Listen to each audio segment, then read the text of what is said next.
আজকে সকালবেলা ৩টা পার্সেল আসলো। একটি ঢাকা, এটাও ঢাকা, হ্যাঁ ২টি ঢাকা থেকে, একটি খাগড়াছড়ি থেকে এসেছে। তো মজার বিষয় হলো ৩টি ফোন, ৩ ধরনের ফোন। একটি হচ্ছে পোকো X3 প্রো, আরেকটি পোকো X3 এবং আরেকটি পোকো X2। তো প্রত্যেকটি ফোনই আজকে রিপেয়ার করব, ইনশাল্লাহ চেষ্টা করব আজকে রিপেয়ার করে সবগুলো তাদের হাতে পৌঁছে দিতে। তো আমি এখন প্রথমে খুলে নিচ্ছি পোকো X3 প্রো ফোনটি পাঠিয়েছেন ভাই আরিফ হোসেন।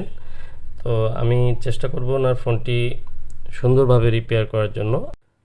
আর আজকের যে ফোনটি রিপেয়ার করব, এই ফোনটি অন্যান্য ফোন থেকে ব্যতিক্রমভাবে রিপেয়ার করব ইনশাল্লাহ। তো দেখুন, ফোনটি অলরেডি রাবার করা, মানে ফোনটি খোলা হয়েছিল এবং কি ফোনটিতে হয়তো বা চেষ্টা করা হয়েছিল কী ধরনের সমস্যা খুঁজে বের করার।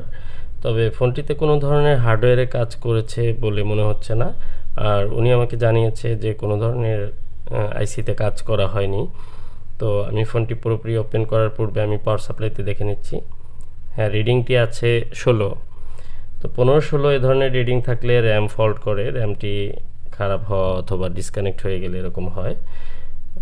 আর জানেন যে আমি শুধু র্যাম রিপেয়ার করি না, কারণ এতে করে কিছুদিন পরে সিপিইউতে প্রবলেম হতে পারে, যে কারণে আমি সিপিইউ র্যাম উভয়টি রিপেয়ার করে দিই। আর আশা করি এতে ভালো ফোনগুলো সার্ভিস ভালো পাবেন। তো আজকে যে ফোনটি রিপেয়ার করবে, এই ফোনটি অন্যান্য যে ফোনগুলো আমি ইতিপূর্বে পোকো X3 প্রো রিপেয়ার করেছি, প্রত্যেকটি ফোন থেকে ব্যতিক্রমভাবে রিপেয়ার করার চেষ্টা করব। কারণ হচ্ছে যে আমাদের এই ভিডিওগুলো দেখে অনেক টেকনিশিয়ান ভাই ট্রাই করে থাকেন, তারা হয়তো রিপেয়ার করার চেষ্টা করে থাকেন। তো কিভাবে সেফলি একটি আইসি রিমুভ করলে কোনো ধরনের আইসিগুলো ক্ষতি হবে না বা খারাপ হবে না, আর সেদিকে লক্ষ্য রেখেই আমি ভিডিওগুলো তৈরি করার চেষ্টা করছি।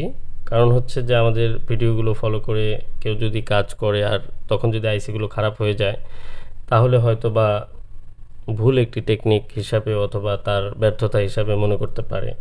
তো অ্যাকচুয়ালি আমরা যারা কাজ করি, যারা আইসির কাজগুলো করে থাকি, তারা অনেকেই বিভিন্ন টেকনিকে কাজ করেন এবং প্রত্যেকেরই ভিন্ন ভিন্ন টেকনিক থাকতে পারে। আর আপনারা জানেন যে আমি যে কাজগুলো করি, আমি কখনোই সবসময় এক ধরনের ইনস্ট্রুমেন্ট বা এক ধরনের রুলস ফলো করে কাজ করি না। আমি বিভিন্ন সহজ উপায়গুলো খুঁজে বের করি।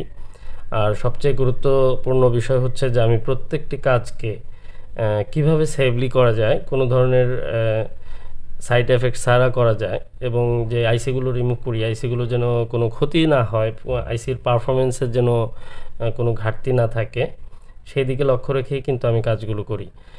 এরপরেও যারা নতুন ট্রাই করেন, তারা অনেক সময় আছে যে র্যামটি রিমুভ করার পূর্বে যখন সিপিইউটি রিমুভ করতে যান, তখন হয়তো সিপিইউটি খারাপ হয়ে যায়। কারণ আমি অনেকগুলো এরকম সেট পেয়েছি যেগুলোর সিপিইউটি একদমই খারাপ। তো সেজন্য আমি ভাবলাম যে কিভাবে রিমুভ করা যায় খুব সহজে আইসিটি, এবং কি কোনো ধরনের সিপিইউর ক্ষতি ছাড়া এই ফোনগুলো রিপেয়ার করা যায়, সেই বিষয়ে আপনাদের সাথে একটু ভিডিওটি শেয়ার করা যাক। তো সেই লক্ষ্য উদ্দেশ্য নিয়েই আজকের ভিডিওটি শেয়ার করছি। আশা করি পুরো ভিডিওটি দেখবেন। আর ইতিমধ্যে আপনারা দেখলেন যে আমি সিপিইউটি রিমুভ করেছি র্যাম সহকারে। আমি র্যামটি পরবর্তীতে সেপারেট করে নেব, কিন্তু আমি সিপিইউ র্যাম একসঙ্গে রিমুভ করেছি। এতে করে যেটা হবে যে আমাদের যে সিপিইউর যে অংশটি, সেটি অত্যন্ত সেফ থাকবে। কোনো টেকনিশিয়ান ভাই যদি একটু ভুলে বেশি হিট দিয়েও ফেলে, এতে করে হয়তো র্যামটি খারাপ হয়ে যাবে, কিন্তু সিপিইউটি খারাপ হবে না। আর র্যামটি যদি কখনো খারাপ হয়েও যায়, সেক্ষেত্রে কিন্তু এই র্যামগুলো চেঞ্জ করা যায়। মানে র্যাম আপনি যে কোনো একটি র্যাম লাগাতে পারবেন অন্য ফোন থেকে, বাট সিপিইউ কিন্তু বারবার চেঞ্জ করা যায় না।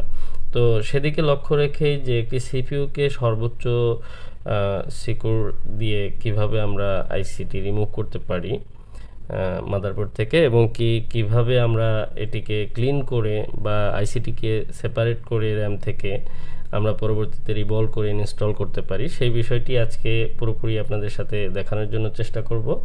আমি অলরেডি সিপিইউ রিমুভ করে নিয়েছি, আমি ক্লিন করছি আমি পিসিবি বোর্ডটি।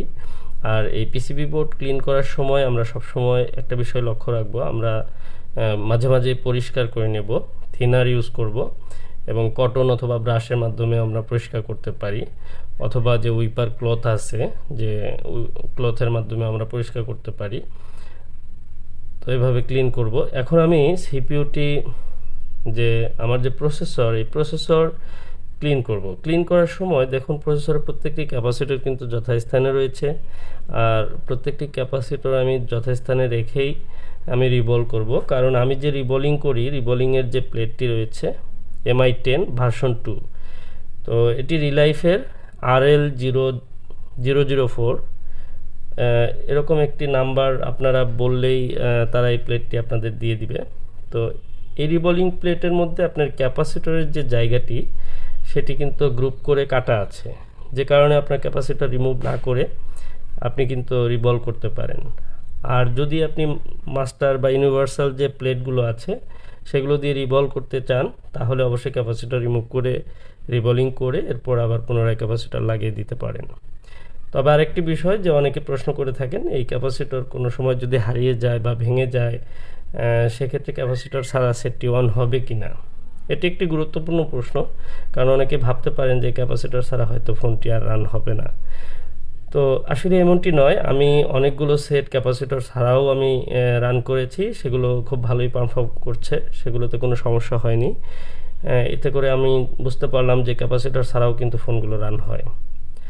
তো আরেকটি বিষয়, এখন দেখুন আমি সিপিইউটি রিমুভ করছি। এখন সিপিইউ র্যাম আলাদা করার সময় দেখুন কত পাতলা এই সিপিইউটি, এবং র্যামটি কিন্তু একটু মোটা।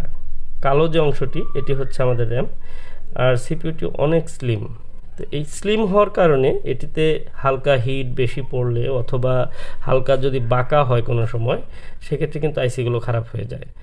তো ফিজিক্যাল ড্যামেজও অনেকে করে ফেলেন, সেক্ষেত্রে অবশ্যই সতর্কতার সাথে এই আইসিগুলো সেপারেট এবং রিমুভ করতে হবে। আর ক্লিনিংয়ের সময় অত্যন্ত স্মুথলি ক্লিন করতে হবে। আপনার হ্যান্ড স্কিল যদি ভালো থাকে আপনি অনেক ফাস্ট কাজ করতে পারেন, কিন্তু আপনার যদি হ্যান্ড স্কিল অতটা দক্ষ না হয়, সেক্ষেত্রে কিন্তু আপনার অবশ্যই ধীরে ধীরে কাজগুলো করতে হবে, অনেক যত্ন সহকারে কাজগুলো করতে হবে।